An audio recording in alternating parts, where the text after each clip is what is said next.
lifestyle health coaching program with Michelle, and I think you were in the group coaching program, right, Patrick? Yes, yes, I was.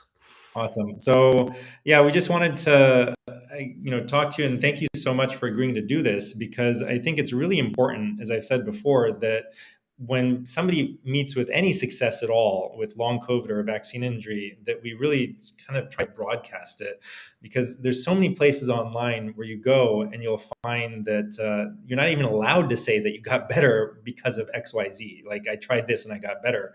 And I see a lot of places that are just really depressing for people who have a vaccine injury, or and they're casting around, like asking people, is anything working for you? And people who try to post that something's working, they get deleted. And we've had a lot of people come to our group on Facebook, the Long Haul Reset group, saying that on other groups their stories were just deleted, right? They were not allowed to post. And so I'm very grateful to you for doing this. So I guess to start, just tell us a little bit about yourself and whatever you're comfortable sharing, and a little bit about your story. Absolutely. I am a male, 61 years old. Prior to the pandemic, I was in perfect health. I've been a athlete, a builder all my life. I actually got sick post COVID. May have been COVID. They didn't have testing. They didn't know what it was. I wasn't diagnosed with an actual COVID test until December 2020. The following July is when I finally got around to actually meeting you, Dr. Hyder, online. And just the tip of the iceberg was starting to form as to what I might be able to do. I was suffering some pretty debilitating symptoms, the usual brain fog, fatigue, tinnitus, off the charts, suicidal kind of tinnitus, just general malaise, body aches, the whole gambit pretty much at one point. I got involved with Dr. Patterson's group, which is actually how I initially got your name, because you were on their list of doctors. And I have been so healthy all my life. I don't have a primary care doctor, nor do I have insurance, just to throw that out there for people.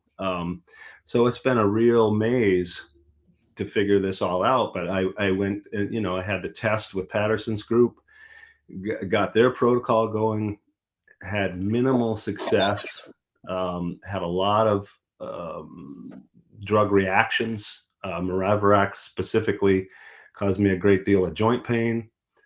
I went through their protocol twice. And I stayed on the fringes because I had heard and I knew most doctors weren't really even talking to you about long haul, or certainly not vaccine damage. But I stayed in the game. I wasn't willing to forego my health. And that brought me to the Phoenix protocol. And I, you had been doing a lot of things online, other doctors, some of the big names, Pierre Corey, Malone, McCullough. I've been online a lot. So fortunately, honestly, your group and a couple others have been paramount in my not only getting better, continuing to get better, but just feeling hopeful. That feeling that there's this massive cover up, uncertainty, whatever you want to call it. It's just crazy that our very talented medical world has been brought to its knees by this. The one phrase that you uttered at one point said, "There's a cure for this. There's a way to fix it. Just hang in there, stick in the game." And that's what I would say to anybody, that you need to do. And that I don't want to call it a cure, but the way forward is not always going to look like what you think it should look like. We're so used to, taking a pill and being better, or whatever, a surgery is going to fix my broken knee. It doesn't work like that. For each person, it's individual, and it can be super complicated. I'm honestly still on the path, but I'm not going to leave the path. So I feel like I could talk about this all day, so I want to be sure though that we get where No, we want to it's so go. interesting. I'd love to really dig into all the little aspects of it. And Michelle, please jump in if you want at any time. So just to kind of like clarify things for everyone, did you ever get vaccinated? I did, and I got vaccinated 3 times. I took the Johnson and Johnson initially, brainwashed, I'm just gonna say it, and then immediately within 14 days went and got the first Pfizer and then a second Pfizer. The first Pfizer I thought was gonna kill me. I was very sick that evening, very, very sick, and yet I went and did it again.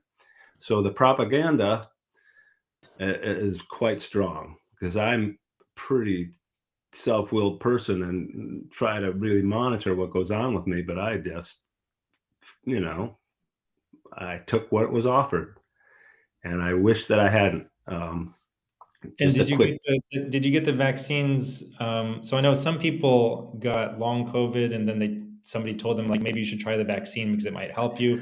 Or were you just getting all 3 shots to prevent COVID? And No, was it that's a great question, and that's true. I did take the vaccine on the advice that, hey, in the early days, information was all over rampant, and people were saying, "Yeah, I got the vaccine; it really helped me," Mhm. which I now doubt heavily. But yeah, that's why I initially did it. Wow. So you got so that was your entire reason really so you had long COVID and then J&J and then Pfizer and then another Pfizer all trying to maybe get better from that? Primarily, yeah, yeah, Wow. and again, I don't know which words to choose, but propaganda is the one I'm going to use. People were saying, this is going to kill you. You got to protect your elders. You got to do this. You got to, um, that whole thing was obviously part of my motivation. My peer group was all getting vaccinated, or at least a large percentage of them were. Yeah, Um, and you mentioned suicidal level of tinnitus, and that I remember was really, really something that was bothering you, and a lot of other people actually. There was that CEO of Texas Roadhouse, I think, who yes, literally yes. killed himself because of the tinnitus. So tell us, how did you deal with that? What ended up helping with that? Well, it's not completely over, but I'll get to this in a second. But I had a stellate ganglion block, which modified it. I'll say didn't eliminate it, but back to the initial feeling of it. For me, it's just all consuming. It's not just ringing in the ears; it's like a buzzing, Mhm. fullness in the brain, like a consumption.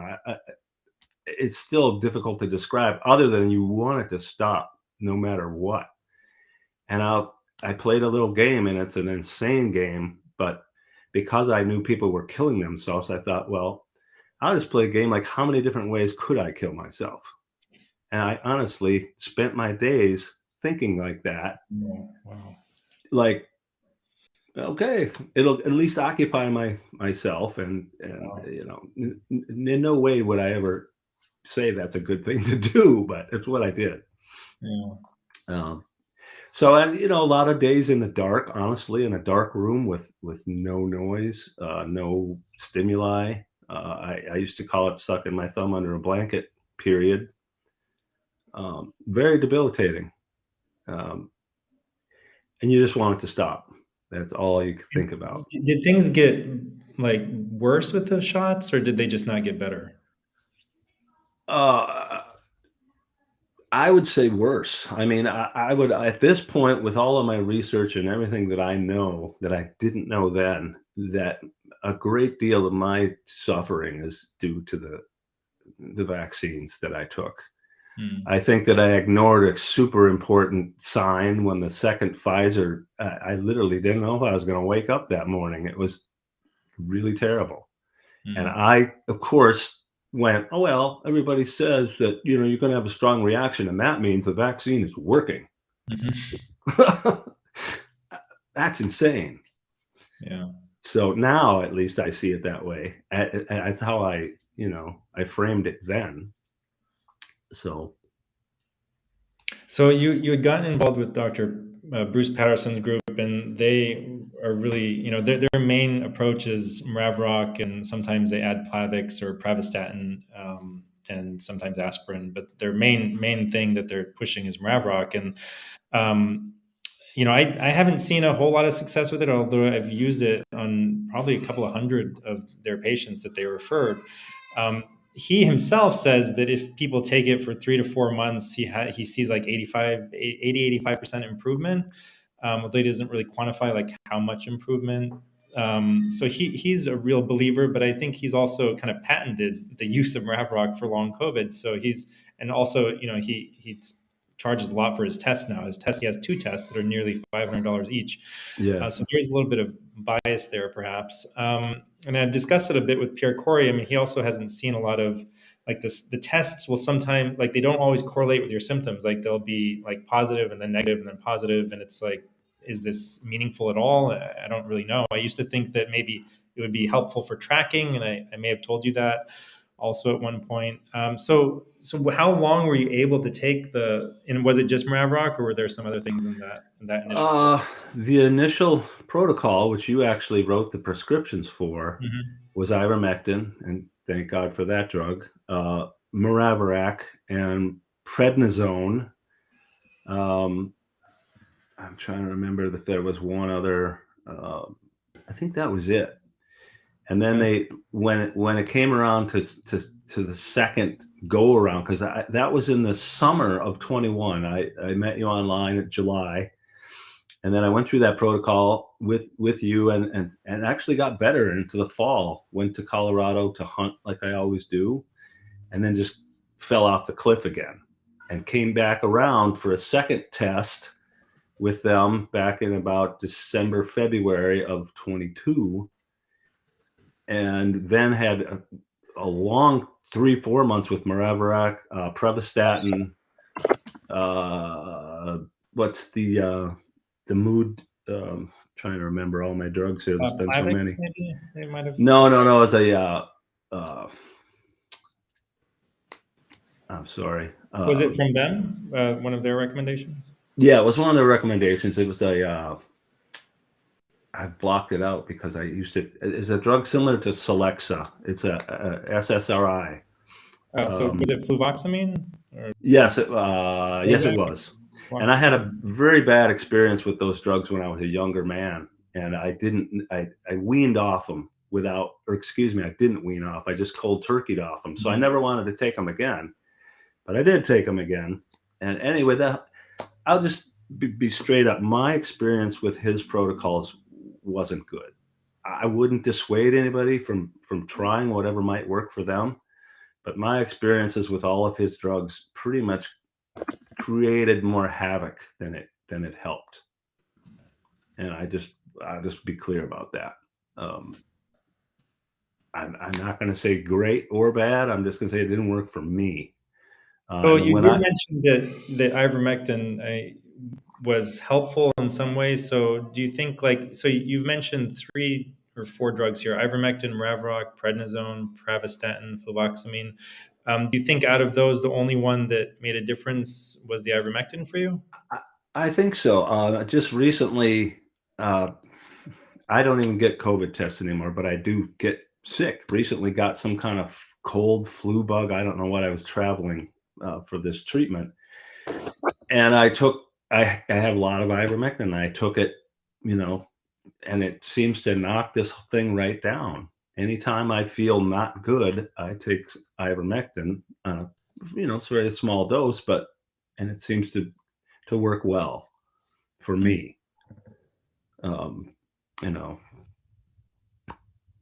Have you? How long have you tried ivermectin for long COVID? I know there's still some symptoms that you have, even though you're a lot better than you used to be. But like, what maximum dose did you try, and for how long? Initially, the dose that you prescribed was like there's 3 milligram tablets, 4 every 3 days. Yeah, that was a long time ago. That was a pretty low dose. Right. And at my personal dosing now is which would be, let's see, 12 milligrams daily for a week to knock something out of me. Like when I thought I had COVID again, I just took that much for a week and felt Yeah. fine. How much do And you weigh? I weigh 180, give or take what I'm eating. Yeah. So yeah. So actually, like that's actually a pretty low dose for you. So Is your it dose, your kind of baseline dose for 0.2 milligram per kilogram would be 16 milligrams of ivermectin. per But day? it's not necessary. I mean, if 12 works for you for an acute infection, that's great. But nowadays, what we're doing, right? So it's been a long time since you went Sure. And through I'm protocol with me. Nowadays, what we're doing is 16. I think yeah. So we start at 16, so 0.2 milligrams per kilogram. So in your case, it would be 16 milligrams of ivermectin every day for a week, and then assuming you're not like suddenly super better, I would actually double it to 32 milligrams, and then even triple it so that this is what Pierre Corey does. This is what I'm doing now. Like we go up to like zero point 0.6. So it would be like 45 or 48 milligrams in your case of ivermectin daily, and sometimes for months at a time. But the initial, so what Pierre Corey would do is he would just go up to like try you on like zero point 0.2 and then zero point 0.4 and then zero point 0.6. And if you're not getting better after a few weeks, he stops it. I oftentimes continue it for a little bit longer just because some people it took them like 4 weeks or 5 weeks before they noticed the real big change. And then there's a lot of other things. Like, have you ever tried hydroxychloroquine? I actually have not. Um, I'm not sure why. I guess because out of the plethora of things that have been out there, maybe the little bit of stigma stuck with me, like, oh, it doesn't work. Yeah. I did not.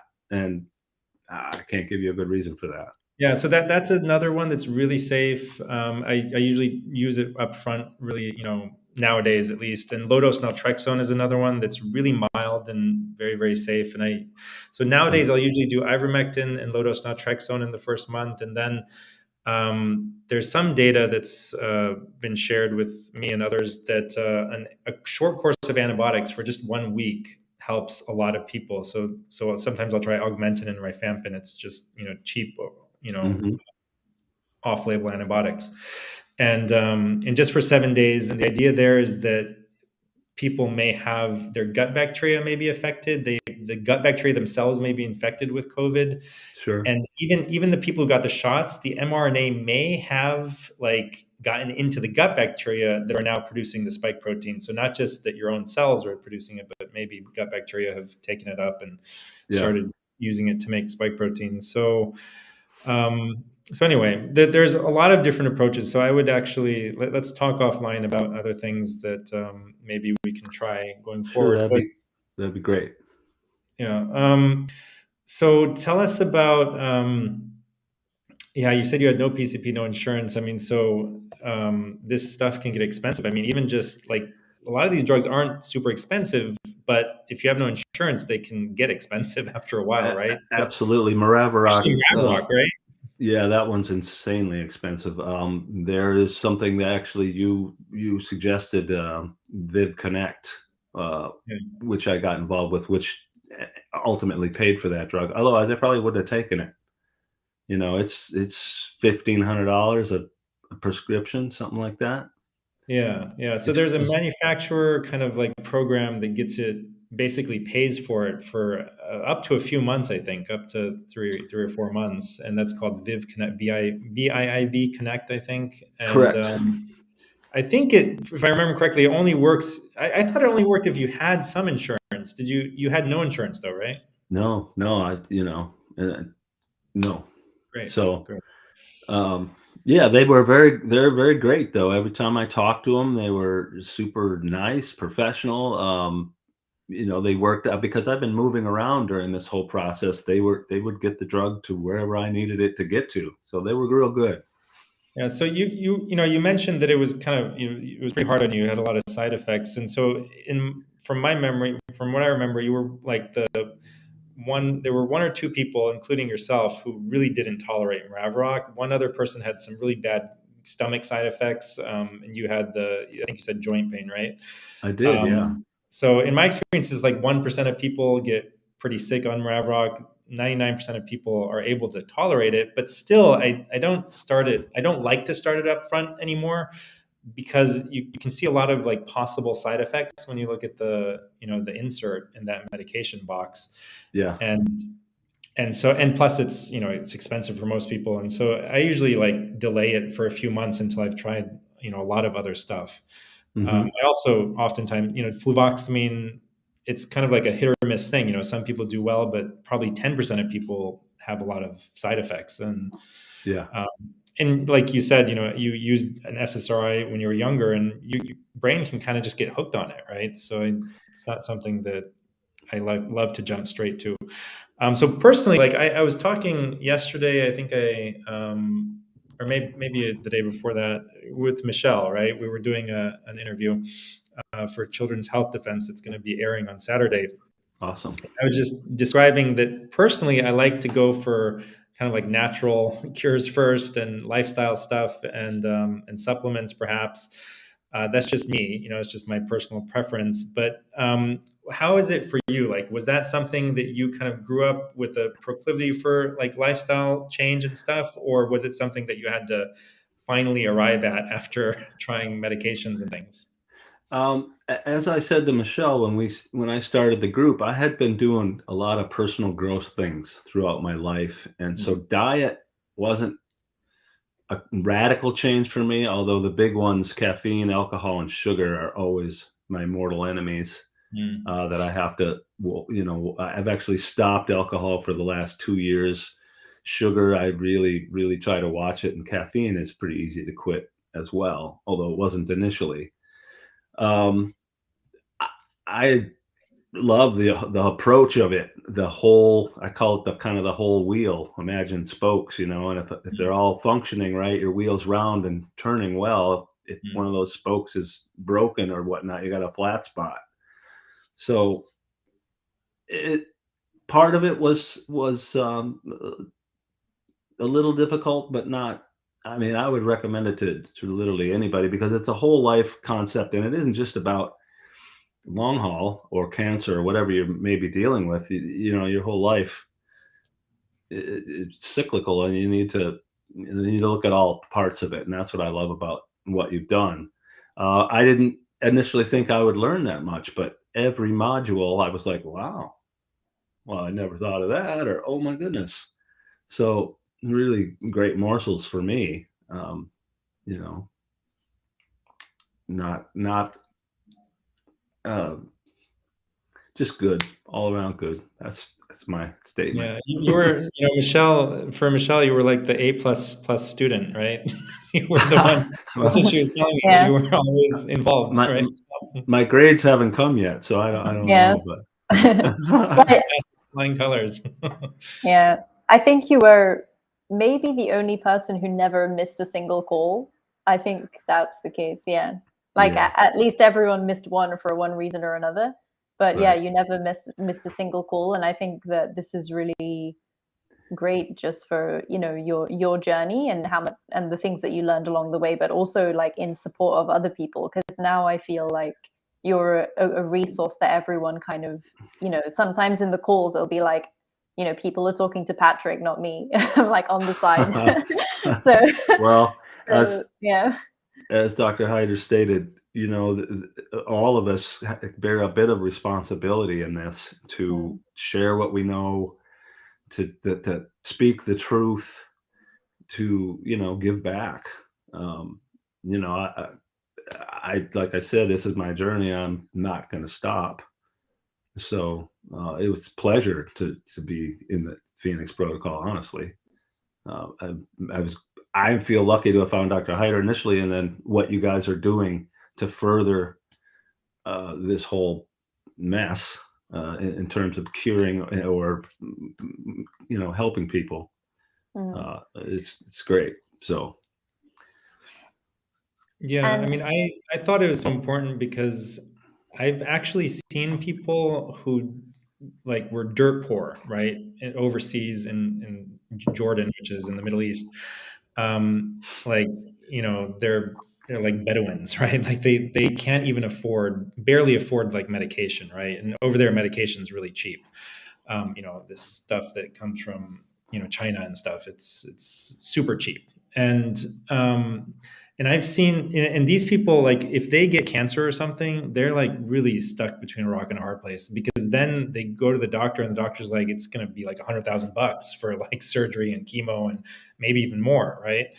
And those people get desperate, right? In that kind of situation, they get desperate and they're willing to do anything that you tell them. And so I've seen people like literally their stage 4 cancer melts away within like a few months, and their like high blood pressure goes away, and their end stage heart disease goes away, and their arthritis goes away, when they really commit to lifestyle change and they go all in, like everything, and it's hard. It's like a job. It's like a full-time job. Okay, so like the protocols that they would be on, who like these people were seriously sick.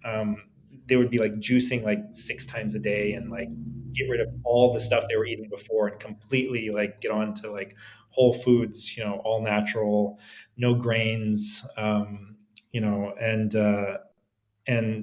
sleeping well and like getting sunshine and walking and just a whole lifestyle overhaul, right? 360-degree lifestyle overhaul.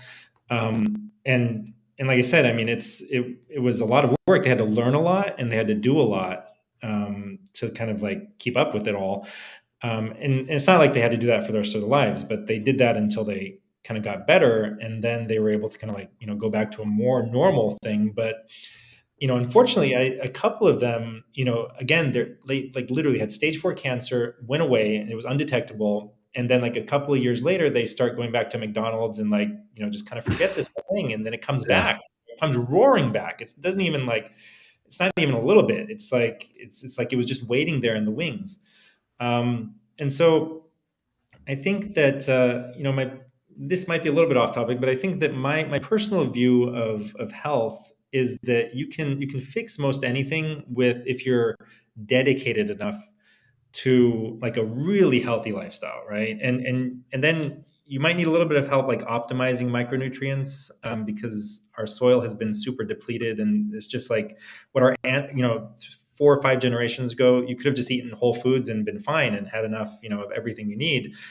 But nowadays, the soil, the topsoil is almost completely gone. I mean, some people are worried that in 60 years, we're not going to have, we're not even going to be able to grow anything anymore. So you need to like supplement and maybe targeted supplementation and stuff. And then there's, all these chemicals in the environment. So you need a little bit of help. It's gotten so complicated nowadays. You need somebody to help and point out that like, hey, don't touch receipts, right? Because they have tremendous amounts of xenoestrogens in them, right? These artificial estrogen compounds in them get immediately absorbed through your skin and your sweat. So I think it's complicated nowadays, but even so, I think it is possible to fix most things with just like a really comprehensive kind of lifestyle protocol.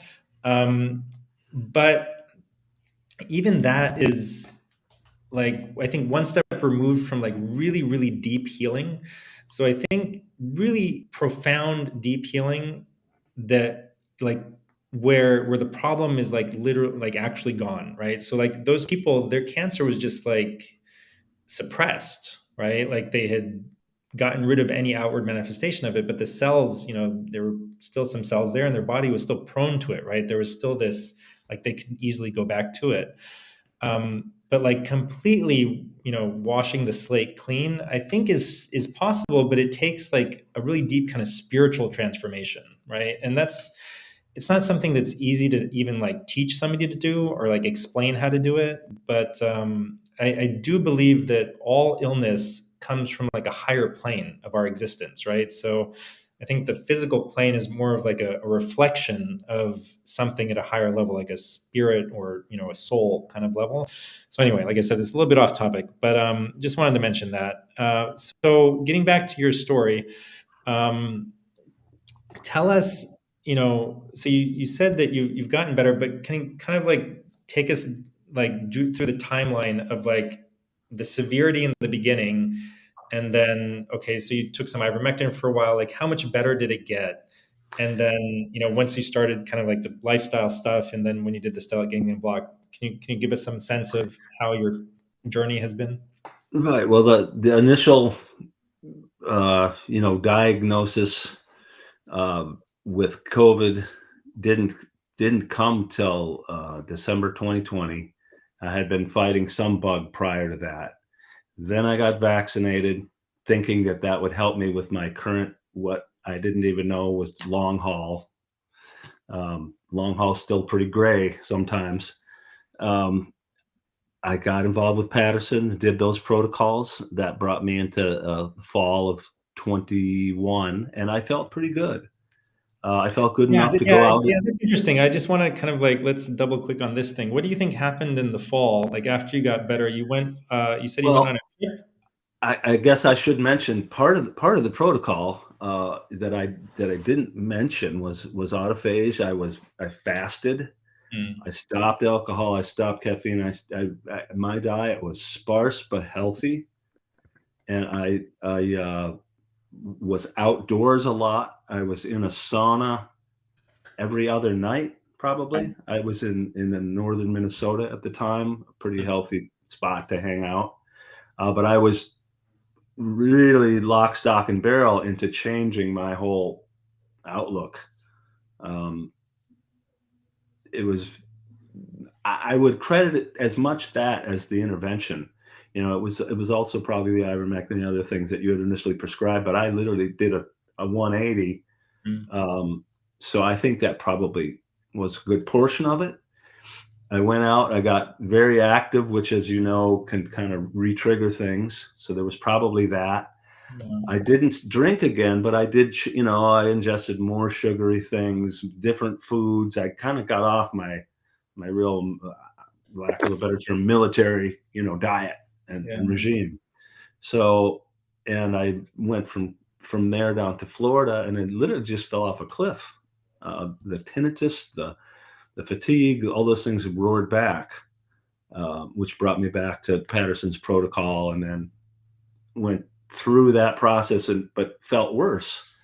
Mm, It was hard to say that a drug was causing me joint pain, but when I stopped the drug, the joint pain stopped.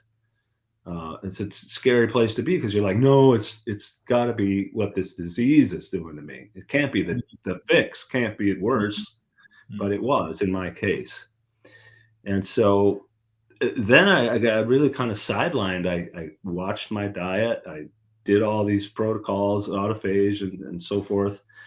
Um,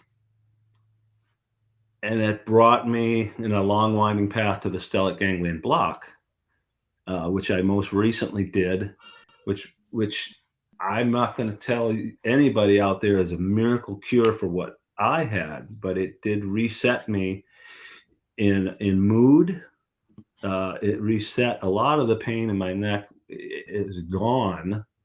The tinnitus initially was gone, but it's kind of come back. Um,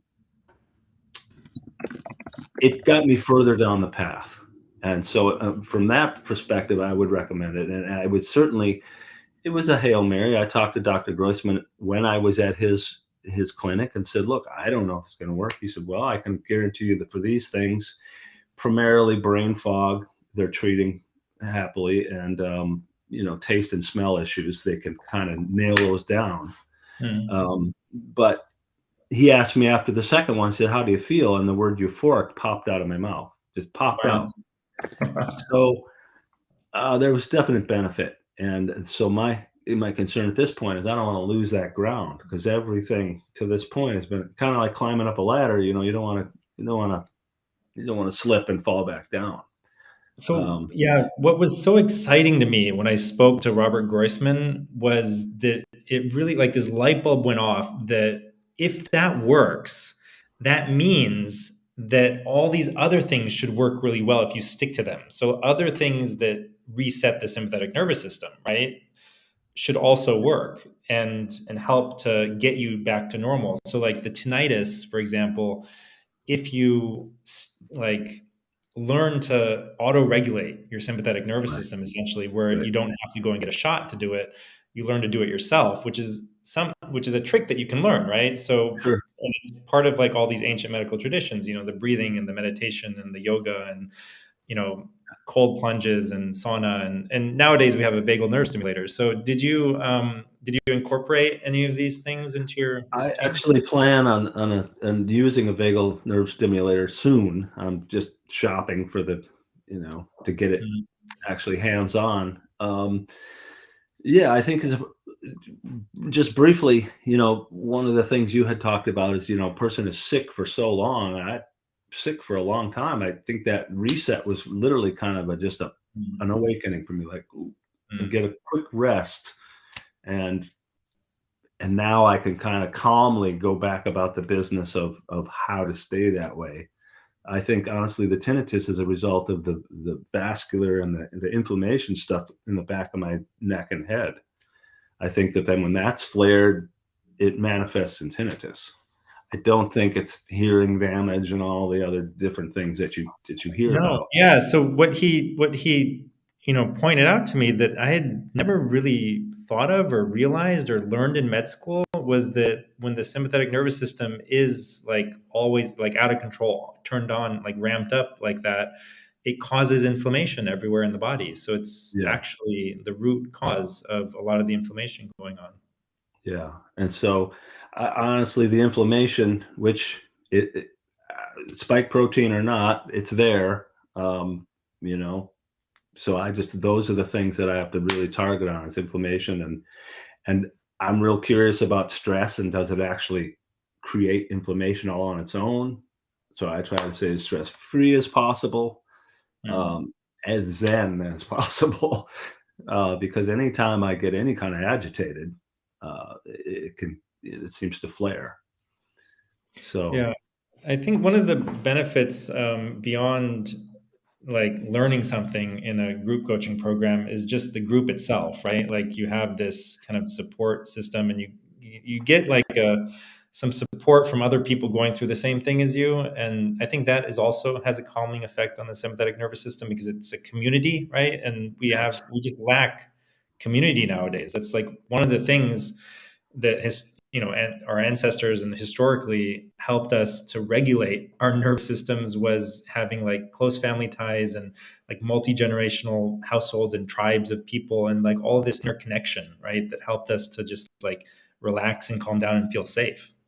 yeah, absolutely. There is an overwhelming sense, for me personally, and I would have to say for a lot of people with long haul or vaccine issues, of loneliness, of just feeling outside, not part of the group. Oh, you don't really have that, or that's not a thing, or what do you mean? Mm. So that group environment, and I could see it in people's faces as we were talking. It's like relief, like, oh my God, there's somebody else that feels like I feel, or somebody else has got this going on. So it's absolutely an important part of it to create a bubble around you of people that understand. Because for a long time, and I still have family members that are on the fence. I also have quickly a brother who's got Guillain-Barré, if you're familiar with that, and a Mhm. sister who's just diagnosed with lymphatic cancer, both vaccinated. My family tree probably doesn't tolerate whatever it is they're pushing very well. But we've got two sides. There's another side that's like, oh no, you got to keep getting boosted. You got to keep doing that. So support system is paramount, though, is the gist of that. Are you in the long haul reset group on Facebook? Yeah, I have a love hate relationship. I'll be honest with Facebook. Well, Yeah. because Facebook can be great. It can get things like this, like what we're doing right now, is awesome. It can also be, politically hateful and all kind of other things that push me far, far away from it. So, but yeah, I check in. I have lots of sources that I check in with regularly, and this is one of them because it's more the real deal. You have to Mm. sort through, like anything, but there's great stuff here. Yeah, I mean the long haul group. I mean, there's people posting all sorts of outlandish things on there, so it's not like it's everything is gold.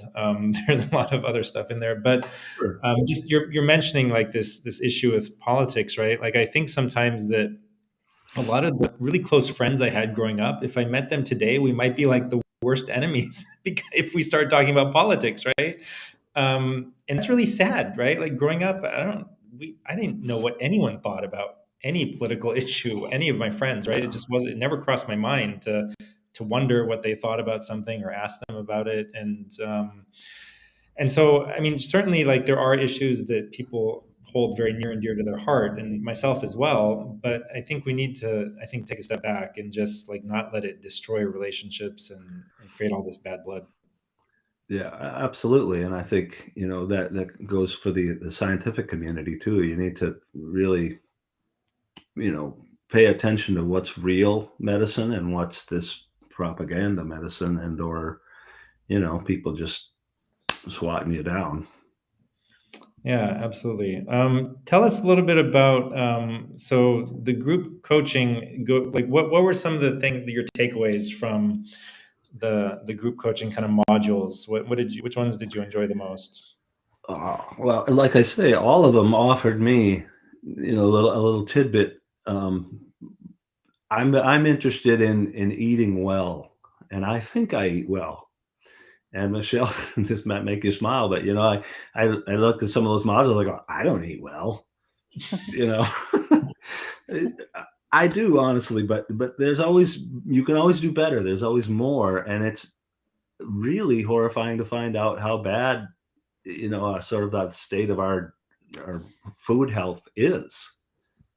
You have to really be careful what you pick off the shelf Mm. and or pluck out of the soil.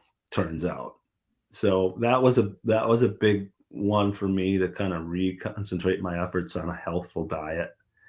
I particularly enjoyed some of the near the end talking about forgiveness, Mm. talking about spirituality, talking about get outside and put your feet on the earth. That's kind of my credo of my whole life anyway. But that stuff to me is super great, super real. We This whole digital world that we're experiencing right now, this is great. This is awesome, but it'll never replace sitting on a hillside watching the sun go down for me, ever. So that part of it I enjoyed a lot. Just the sort of the collective, why are you here? What are you thinking? The questions, that long list of questions in the beginning, really important questions that even if you weren't in the Phoenix group, you ought to be asking yourself, you know. Mm. I kudos to you. It's really well thought out, and I know it's going to be probably a thing that grows and that you'll tweak it here and there. But even the I don't know, we'll call this the beta, if you. It's great. Mhm. I can't say enough good about it. And there's every module offered me personally something new.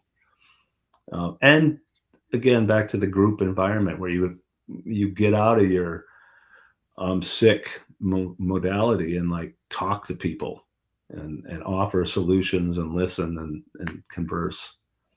Um, Super Mm. good. And I don't know where you found Michelle, but I can't think of a better person to have, start seriously. I've kind of been in front of a lot of experts, and she just quietly goes about doing it really, really well.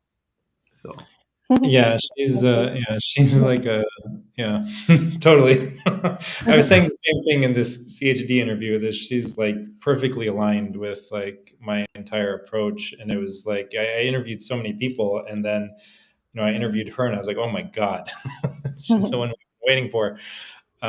So yeah, I Thank agree. yeah, you.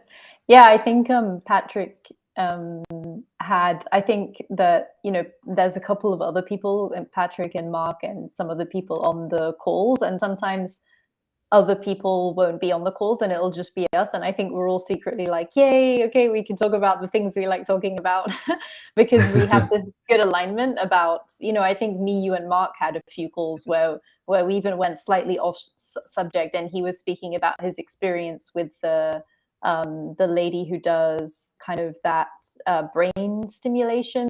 It's kind of like a somatic healing that he did, and then we were talking about movement meditation, and we were talking about the gratitude and all of these kind of different things. And I think that not everyone really likes that aspect of talking about health. They just want to know something more prescriptive or something more like quote unquote scientific, and I think that this can sometimes be hard to navigate in the group because you want everyone to come away feeling like they got something out of it, although of course there's like more of a natural alignment with some people and others. And I feel like I was really grateful to have Patrick on all the calls, because there was always that good alignment that we had, where we were able to kind of speak about certain things on a level and be met with kind of this understanding of, the important things. So it was really great to have you. And at the end, I was like, no, I don't want you to leave. I remember at the last call. Yeah. Right. Yeah. It's always Yeah. hard to move on, but Yeah. it's, Yeah, yeah, like you should form like just like a group, like of people that meet maybe every week. Like it doesn't have to be like a formal kind of thing with like a coach or whatever, but just like a support group maybe might be a good idea. I mean, there might be people in the Facebook group who are interested in doing that. I mean, there's 3,000 people now. Yeah. So, yeah. like That's you true. could maybe try to facilitate that, somehow, like just create like a support group that people can just like come to, like click a link and see if there's anyone who showed up this week who wants to talk. Sure. Yeah, this could be great, actually. That could be a good idea. I think some people would want this continued, just bouncing ideas around of, what they've tried and what worked for them. And it's always more useful to hear from someone who's actually doing the things. So Yeah, one way, I mean, there's one thing that I'm thinking of doing is what's called a Twitter space, where like the nice thing about a Twitter space is that all the people who are listeners, like they can like raise their hand and you can like put them up on stage and then they can speak. So you can have, I think, like up to 12 people on stage at once talking. Or you can just like, okay, one person's on stage and then you put them back in the audience and bring somebody else up. And so you can literally have thousands of people in a Twitter space and hear from like one after the other, like all of them, if you wanted to. So that might be one thing, like maybe we could just like launch a Twitter space and it'd just be like this free kind of like resource for people if they want to like jump in, and, you could have like one or two hosts and they could, you could have some regulars maybe who just like get together and talk about stuff, and then people in the audience who might want to join, or say something could jump in. Either that or something similar to it, where it's just like a free kind of like room that people can like jump into once a week at a certain time. All right, great. Yeah. So you had mentioned like liking some of that stuff at the end. I actually like, that was the stuff I wrote first, right? Like about like anger, and like, all of that stuff was the stuff I thought was most important. And then me and Michelle were like, you know what? Most people aren't going to be interested in this. Most people are just going to want to like tell me what to take and what not to take, and tell me which medication and supplements and which tests to do. So yeah, I think that like just looking at my own life and growing up in the West, it's like we've gotten really separated from more like the more human side of things. We're more just like, telling me what to do, and like even our interactions have become kind of like robotic, where it's just like, what do I need to get out of this person, and let me get it and then go. And it's like, when I moved overseas for the first time and started living in the Middle East, so I was in Jordan, I was in Pakistan for a while, and I traveled around a bit. And these communities, like, they thought I was such a weird person, because I would go and like meet somebody who I had known for a while, and I would just like go to them with like, I need something from you, right? Like, hi, how are you doing? Like, and I would just like trying to like this business kind of like transactional kind of way of being, without like I wouldn't ask them like, how have you been? How are your parents? And like they thought I was crazy. They were like, what's wrong with you? You're not talking about the important stuff, right? Like, so the stuff that I thought was important, they thought was like secondary, right? Like their primary engagement with me was on the line, like, I want to get to know you as a person and be close to you and like have a relationship with you, and then like the business stuff is secondary, right? And they literally think like that. Like they actually believe that deep down, that like all the other stuff that you want to get from this person is the secondary stuff, and like knowing them and being their friend is the primary purpose of talking to them, not the transactional, right? Like, what do I need to get from you in terms of like, this information or this, product or something, right? If somebody's buying or selling. So it can seem like it doesn't really deeply affect your health, but I think it actually does. and people just don't realize it, or they don't give it a chance to like Yeah. stay with it long enough where it does deeply affect their health. Yeah. I think it's easily half, if not more, of your overall health. I mean, if we're all indeed just up here, all of those things, affect that greatly. I mean, just your day-to-day mood, can really, and if you're dealing with a serious health issue, you better have your mood together, because it's going to take a hit. Having watched it firsthand, it's tough. Yeah, the first thing the first thing that changes, but most people think this is the only thing that changes, is the quality of life, like experience. So like your pain level or whatever may not actually change, but like your experience of it changes so that you don't care about it as much, and it doesn't bother you as much, and it doesn't make you depressed, and it doesn't make you anxious, and it doesn't bother you all the time. And so like your experience of your life gets like 100 times better, even though the symptom itself hasn't gone away or even possibly lessened. But the next stage is the symptom itself lessens, and then eventually I think the symptom can go away also. If you get down to like the root, what is the real thing that's, where is this thing springing from? If you can really get down to it, it doesn't like get rid of it right away, but I think it does eventually. But the first stage is also really important, just like being able to tolerate your life better, right? Like just being happier, being more content. Absolutely. So we had a couple of questions here. Somebody was asking if Robert Groisman's intervention was covered by insurance, or did you manage to pay out of pocket? I did pay out of pocket, and I believe, unless you've got some pretty special insurance, that it wouldn't be covered. The caveat there is the word long haul. Most people aren't touching anything that's long haul related. And you literally sign a form that you are in there for a long haul type treatment. And so I bit the bullet. Not having insurance doesn't mean not having money. But you do have to sort of pick wisely. Decide it's worth it, right? Right. So explain what the whole thing was like. Talking to him and then going there, and what's the procedure like, and the recovery and all of that.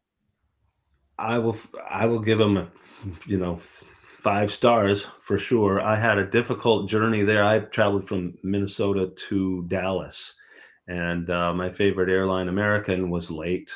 Got me there late. I was literally running to get to and we had scheduled the last appointment of the day, and they called me in the taxi and said, are you coming? I said, yeah, please, wait for me. So they did. They kept the clinic open. They greeted me, prepped me. It's a pretty simple thing. You get put into a waiting area. You put on a gown. You remove your shirt so they get better access to your neck. They take you into a very large room with the longest table I've ever seen, and it's elevated. It's a little set of steps to get up on it. That's because he stands to do the procedure, so the table will go up and down if he needs it to. He puts a very large monitor right next to you, whichever side you're doing. Of course, you turn your head that way, and so he'll put the monitor where he can see it, but you can also watch the needle actually go into the area of your neck that he's after. He talks to you during the whole thing. It's really painless. There's a little bit of a pinch for the first little bit of anesthetic in your, I had general. People can do I'm sorry, I did a local, not a general. You could do a general if you wanted to. He doesn't recommend it. The whole process maybe was 15 minutes. They get you up immediately and back to your sort of waiting area. It's just a curtained room, and set you down. My first side was the right side, which they always recommend because it's most beneficial for most people. I'll be honest, it hit me like a ton of bricks. I felt I had like 21 drinks. I was dizzy and needed help to walk. And again, back to Groisman and how great he is. This was the end of the day. And here he's got a patient who's a little woozy. I had a hotel literally a block from the facility, so I wanted to be close. And he said, well, I'm not going to let you drive a block. I'm going to drive you. So he personally drove me back to the hotel, which is where do you find care like that anymore anywhere? So that was great. And he said, just sit with it, see how you feel. We had the second one scheduled the next day, but it wasn't a for sure. They're anesthetizing, your whole kind of side. So it's a lot like Novocaine. So I had a little bit of discomfort on the right side of my throat, swallowing, a little bit of a urge to cough. But that was really it. I slept like a ton of bricks. I woke up and I kind of went, well, I'm here. I've scheduled for 2. It's not going to hurt me to do 2. I'm going to do 2. So I went back in for about 10:40. I walked over this time. Again, the procedure is about 15 minutes. Super professional, super friendly, great atmosphere. The other side was not as intense. And as I said, when I was in the waiting room and he says, how do you feel? I said, I feel euphoric. And I did. I had a sense of lightening. I had a sense of like, I don't know if this is the best thing, but this is the thing right now, and it feels good. And a lot of the pain that was in my neck, a lot of the symptoms just abated quite a lot. I think it just, for me, the reset was a rest. It was like, you need a rest. You need to like stop being all balled up and tense and like thinking you're going to die of this or whatever it is I was thinking, and just rest. And I think it allowed me that. And, I had to jump on a plane quick and get to Florida after that, where I then got some kind of bug. Michelle and I talked about this, that a lot of times when stress gets released, you sometimes can get sick. So whether, what it is, cold, flu, I don't know what it was, but pretty much through it. And the most of that benefit has stayed with me. I think some of the return, again, of the inflammation may be causing a little bit of the ringing again, that the inflammation is not gone. I don't want to tell everybody it was a miracle for me, but it helped me. I think it was a rung in the ladder to my own success. But overall, I would, and I asked him, I said, do you recommend other doctors for this? Because maybe not everyone can go to Dallas. I certainly get that. And I looked, it's available in a lot of places, but nobody's doing it for the specific reason he is. And he said, unless I trained the doctor, I wouldn't recommend them.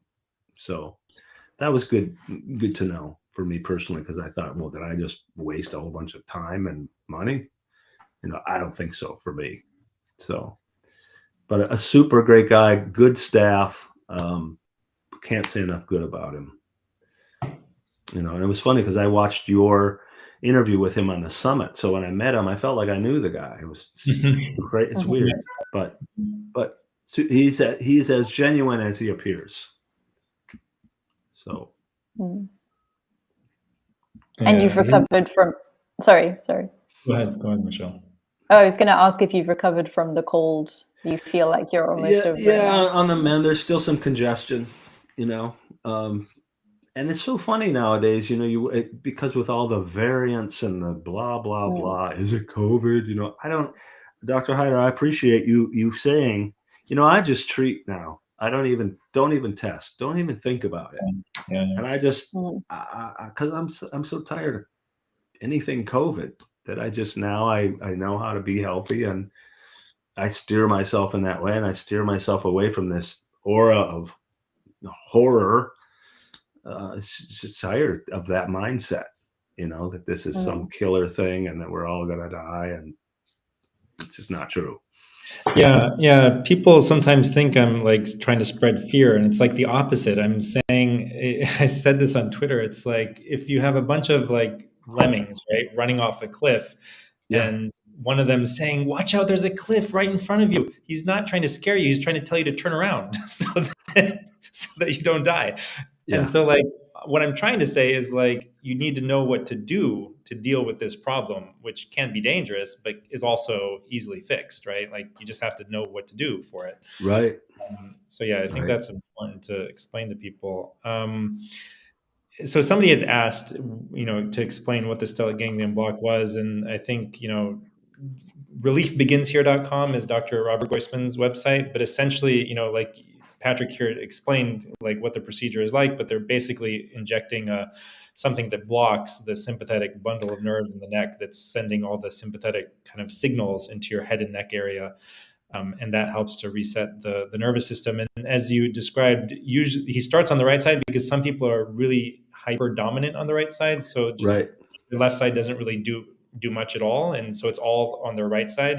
And it sounds like you were actually more balanced on the right and left. So Yeah, yeah, and it's hard to know. It may have been that my right side took a day to react, and I did the left side, but again, because of my situation, traveling, I'm here, let's do it.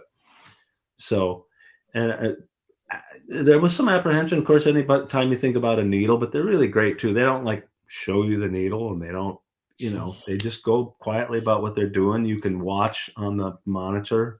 If anybody's seen an ultrasound like pregnancy or whatever, it's that gray, black and white kind of, but pretty clear. I mean, he steered around some arteries that are in my neck that he said, I've not seen those in other people's necks. And I was like, figures, but,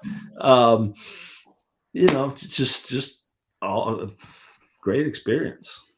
Yeah, with procedures like that, you always want to ask them, like, how many have you done and what's your like complication rate? And I was like amazed that he's never had a complication, right? And he's at like 1,400 and climbing. Yeah. So he knows what he's doing. And the other thing, I highly recommend people go to longcovidreset.com for the summit. You can watch it for free. But one of the things that was important about talking to him about it was that, as you said, that he doesn't really recommend going to somebody else. And it's because it's not like apples and apples. It's like everyone has a different way of doing it. They use a different medication sometimes. Sometimes they don't make sure that they get the block done properly. Like there were all the signs, right, that he's looking for to see that if you have a proper block done of the sympathetic nervous system, you're supposed to develop what's called a Horner syndrome. And some people will inject the thing and they don't see the Horner syndrome. And they're like, oh, don't worry about it. It's still going to work. And he's like, no, you got to be sure. Yeah. And I actually have pictures of both sides the next day. And that's a real deal. Your eye is all kind of bloodshot and droopy. And it look, half your face looks like, it's tired. But yeah, he's very methodical about all that stuff. And that wears off within, a day, not even a day, Right. So I think a lot of people want to know, and so I can't let you go without asking this. If you had to give like a percent better, like how much better are you from your worst? From specifically from the stellate ganglion? No, just overall, like from everything you've done, just, including time and ivermectin and the stellate ganglion block and all wrapped up together. I have to give this is a surprise statement coming from my brain, but I have to give myself about 85% better. I think that it's annoying that I can still have this latent stuff in the head and neck, and the tinnitus still is not gone. But compared to where I was, compared to the horror, like I said, of, thinking of all the different ways I could kill myself, way better. I mean, and that's, again, the roundness of the program that you offer. Spiritually, I feel stronger, mentally, physically, diet, all the sort of tools to fight on or to proceed are just all, I'd have to rate them all higher understanding of things, just better. There was certainly a time when I was like, no, this is not going to get better. But yeah, it longer than I would have liked, but I don't know if I'm maybe have been my own worst enemy. I didn't absolutely pound on your door even repeatedly, let me in. I got because it seemed like I needed to, maybe figure out more for myself as well. And you see a lot of signs out there that people, doctors are saying, no, we don't treat that. No, that's not a thing. Right? And so I was seeing that and kind of staying away almost until somebody said, no, this really works. This is really a thing. The stellate ganglion was really a thing. A lot of the protocols that you offer health-wise are really a thing. If you stick with them, if you implement them, And I think some of the more peripheral spiritual grounding, whatever, are really a thing too. But each individual has to come to it with their own ideas. Mhm. Yeah, it's a journey people have to take, and you Yeah. can't speed them up. You can't be like, "Hey, I've got the answer for you. It's just Yeah. gonna take, trial and error for the next 4 months." And, a lot of people are like, "I'll give you a month, and if Yeah. you don't fix me after the first 2 tries, I'm gonna go find somebody else." So, and I get it, right? Like, I understand. I'm a human being too. I can imagine being in Sure. your shoes. I mean, I had long COVID myself, and like, I'm just like everyone else. I mean, doctors are the worst patients, right? It's like, Yeah. I know what I'm supposed to do, and I'm not doing it. Yeah. Like, I know just take the ivermectin, just take the hydroxychloroquine. And it's like, no, I just want to, it's not that bad anymore. I want to see if I'm just going to get better. I don't need to do it.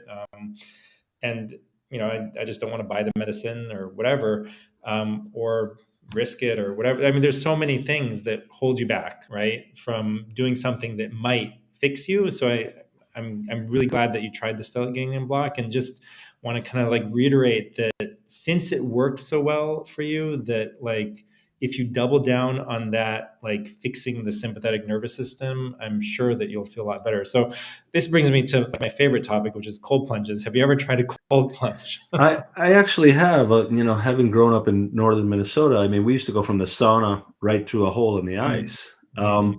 I was I have a really good friend who's a Wim Hof Mhm. instructor who I've been actually wanting to get with to kind of learn that method firsthand, but doesn't take a rocket scientist to know just getting cold water.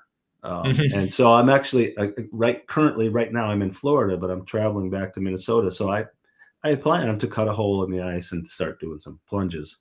Although I like the idea of a lot of people have done research, there's actual pools you can buy or buy a freezer and, so there's lots of That's what I ways to did. do it. I bought a freezer.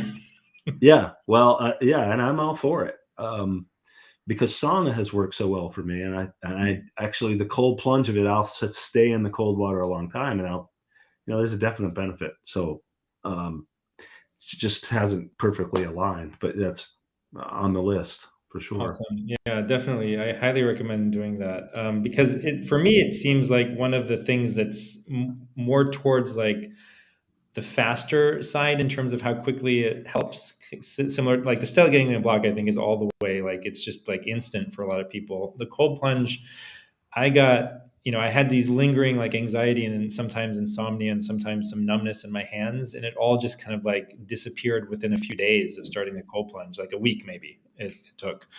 So it was really fast for me. And it helps boost mood a lot, and also motivation to just like do things. Yeah. It helps raise your motivation levels, your dopamine levels. And a lot of people's dopamine levels have been suppressed by things like using social media and like hitting the like button over and over again, and these little bursts of dopamine you get from your phone have hijacked our motivation levels, so that we don't feel Yeah. motivated to eat right or exercise or whatever it is that we might need to do, or even just like take a supplement or just get started with something to get better. So for me, it's like this: if you can just get up the motivation to jump into the cold water, the rest of it kind of comes afterwards on its own. But yeah, a lot of people are like me. Like once they see the benefits of it, they become like this evangelist going around, and people think they're crazy. But you're Yeah. right. So Wim Hof, I mean, it's basically jump in cold water, but then there's the breathing side too. So Right. he has his breathing thing, like guided breathing meditation on YouTube. You can just like Google Wim Hof breathing, and it pops up as like the first Yeah. result, the YouTube video, like a 10-minute video. And 10 minutes a day of breathing plus 1 to 2 minutes a day of jumping in ice water, and you'll be good. Have you tried any breathing exercises? I have, the qigong stuff that you recommended. And a great thing again about the internet is, yeah, you can go out there and get a couple quick lessons. And I actually have been involved with Tai Chi before, but I kind of dropped it and Mm. really want to, between the two, I'm a little fidgety when it comes to anything, quieting of the mind. So that's why Tai Chi was good, because it was movement but quiet. So I think some kind of a hybrid of the two is in order for me personally. But yeah, super helpful. Nice. Awesome. Really a pleasure talking to you. Anything that you want to ask us or anything that you want to say? I just want to thank both of you. Initially, Dr. Hyder, I got involved because of Patterson, having a group of doctors, and you were in that group, and I didn't have a doctor. So thank you for being there, and thank you for the protocols that you put together, and the group with Michelle is running. Excellent choice, and it's just keep doing what you're doing. I think it's really important work, and I'm happy to be a part of it, and I'm happy to contribute in the future in any way I can. And I look forward to coming back and saying 100%. And I know that I will get there. And to anybody who's listening, watching, hang in there. This is a journey, and it's individual, and it's frustrating. And I know everybody wants it now, because I did, and I still do, but it may not be now, but it will be. So have faith. And that's it. Awesome. Thank you so much, Patrick. Just stay involved. And I know one of our patients, she also has gotten a lot better. She's a nurse, a retired nurse, Cindy Hammer. I don't know if you saw her story. I think it was at the summit as well. But she's also active in the groups, and she just goes around and just kind of like grabs people and helps them navigate all of this. And so I think people who've been through it, maybe we can connect you and Cindy Hammer. Maybe you guys could start like a support group together. Yeah. That would be cool. Yeah, so we'll try to set something up. If there is anyone in the audience who's interested in like a free weekly support group kind of thing, let us know, and we'll try to get these people together, people who have been through it and gotten better, and people who are still going through it, and people who are just starting. And because I do think that it's so important to have this community, it may be one of the most important things. And a lot of times people, like the friendships and the community that they find, it's like it can be life-changing just on its own. And it's almost like sometimes people end up being grateful that they went through the illness because of what they got from it, right? Through the journey of getting better, and the people that they met and how it changed their life. So I think people should see it like that. Like, the thing that's hardest to deal with is when you feel like it's meaningless. Like there's no meaning, no reason that this hit me, right? Why did it hit me? When you're asking that and you can't find a reason, I think then it's really, really, it weighs on you a lot, right? It's like, it seems random, right? It seems like you just randomly got hit by a bullet that somebody shot from 10 miles away into the air, and it came down and just randomly hit you by chance. But life isn't random, right? So I don't think it is. And if you do, then I think you should kind of revisit that. And you have to, your brain will give it meaning, just because we are like meaning machines, like we create meaning for things. But you have a choice of whether that meaning is, a positive meaning or a negative meaning. And so you have to give it a positive spin and see the bright side, see the silver lining. Thank you everyone for watching. Thank you so much, Patrick, Michelle, for joining me. Thanks a lot, Patrick. Okay. Good to see you, Michelle. Good Dr. Hyder, thank you. Take care. Thanks a lot. Bye-bye.